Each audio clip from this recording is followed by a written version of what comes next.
Hello everyone. We will present to you about farm yield analysis and prediction with ML models. Next. So we will have three group members, which is Muhammad FIRDAUS bin SHAFI, ZAIDA binti Abu Amin, and also MAISURAH AINI binti ZAINAL. So for introduction, our dataset is obtained from Kaggle, directed to identify whether any relationship between fertilizer and also pesticide application towards crop yield. Then, to estimate the yields of crop with the use of fertilizer and the pesticides, makes the farming practices more efficient and farmers are provided with better strategies. Crop yield also can result to higher farmer earnings so that enhancing agricultural output in the economy. For data description, I have four, which is dataset has been collected from Kaggle to help get an understanding of several important variables that are found in this dataset, which is useful for crop yield analysis and prediction. Number two, knowledge of these variables can enable the researchers, farmers, and also the policymakers in the formulation of the most effective strategies on how to boost agricultural production.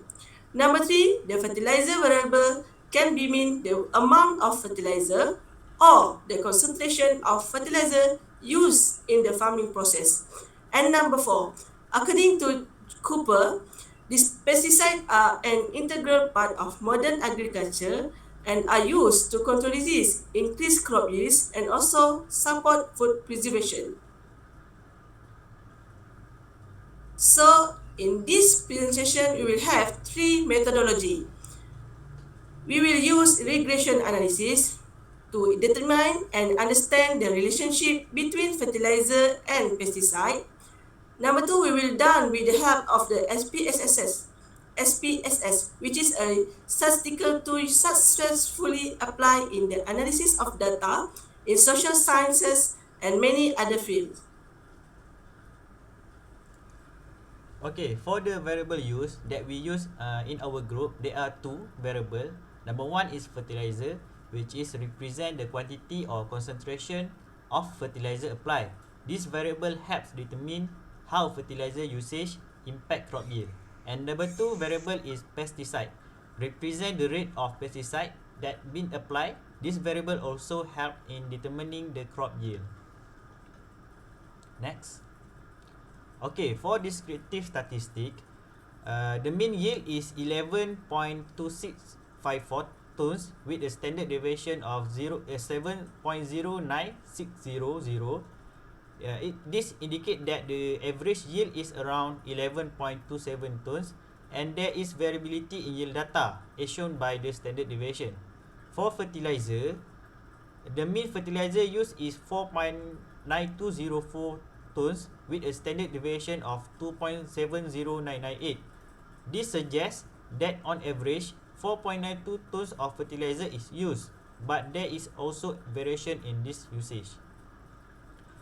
Okay, for pesticide, the mean pesticide use is 2.5962 kg with a standard deviation of 1.46569.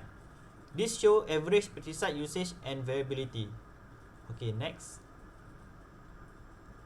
For correlation analysis, yield and fertilizer use, the percent correlation between yield and fertilizer use is 0.959, which is very strong positive relationship. This suggests that fertilizer usage increase, so does the yield. For yield and pesticide use, the percent correlation between yield and pesticide use is 0.740. This indicates a moderate positive correlation. This implies that pesticide use increase, yield also can become increased, but the relationship is not strong as fertilizer. For fertilizer use and pesticide use, the correlation is 0.718, indicating a moderate positive relationship. This suggests that both fertilizer and pesticide usage are likely influenced by similar factors but not in identical manner. So, for significant level, all correlation have a significant value less than 0.001, meaning these relationships are statistically significant and unlikely to have occur by chance. Okay, next. Okay, for variable enter or remove, the regression include pesticide use, which is in kilogram, and fertilizer use, tons, as predicted variable for yield, tons. No variable were removed from the model. Okay, for regression analysis, for R square, the R square value is 0.962, meaning that 92.6% of variability in the yield can be explained by the amount of fertilizer and pesticide use. This is very strong explanatory power of the model. For adjusted R square is 0.923, which adjusts for the number of predictors in the model. It confirms that the model fits the data very well, even when accounting for the number of variables included. For standard error of the estimate, the standard error of the estimate is 1.97499, which provides a measure of the typical size of prediction in the regression model.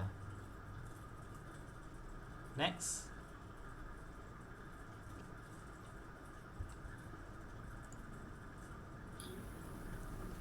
So let's look at the ANOVA result, which evaluate how well our regression model explain the variation in the data. So the sum of square is divided into three key parts, which is regression, residual, and total.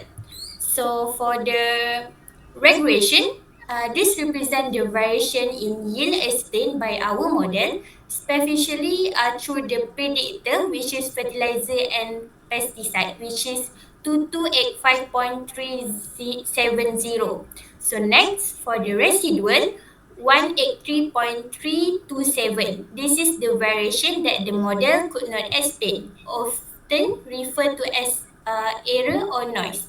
So the total is 2468.697. This is the overall variation in the data, combining both explained and unexplained variation.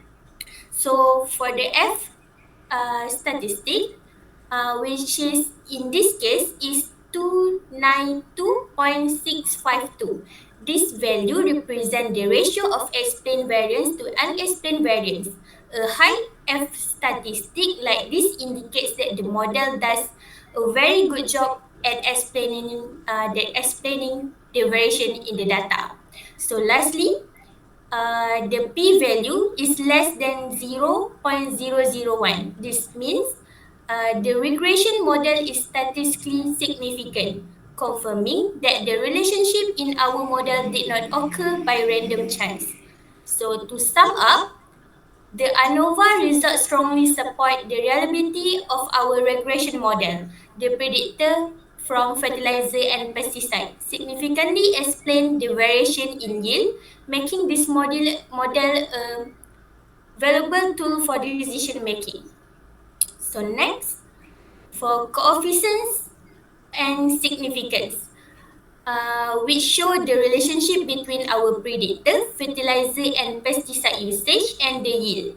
So first, we have the intercept, which is negative 1.448. So this presents the predict yield when no fertilizer or pesticide is used. Interestingly, the intercept is statistically significant, with a p-value of 0.022, meaning this baseline value holds important in our model. Next is fertilizer usage, which a coefficient of 2.314. This means that for every additional tons of fertilizer used, the yield increased by 2.314 tons, assuming pesticide use remain constant. So what's more, this relationship is highly significant, with a p-value less than 0.001, highlighting the strong and positive impact of fertilizer on yield. So finally, let's discuss about the pesticide usage. Its coefficient is 0.511, indicating that for each additional kilogram of pesticide used, the yield increased by 0.511 tons, assuming fertilizer use is constant. So, however, the p-value is 0.071, which is just above the traditional threshold of 0.05. While this suggests a positive effect of pesticide usage, the result is not statistically strong compared to fertilizer. So next, we move to the residual statistic, which help us evaluate how well the regression model fits the data. First, the mean of the predicted yield is 11.2654 tons, which perfectly match the mean of the observed yield. This alignment is expected in a well-fitted regression model. Next, we look at the residual, which are the difference between the observed and predicted value. In this model, residual range from negative 6.17828 to 2.97334. Importantly, the mean of the residual is zero, which is another indicator of a well-fitting model. Finally, the standard deviation of the residual is 1.000,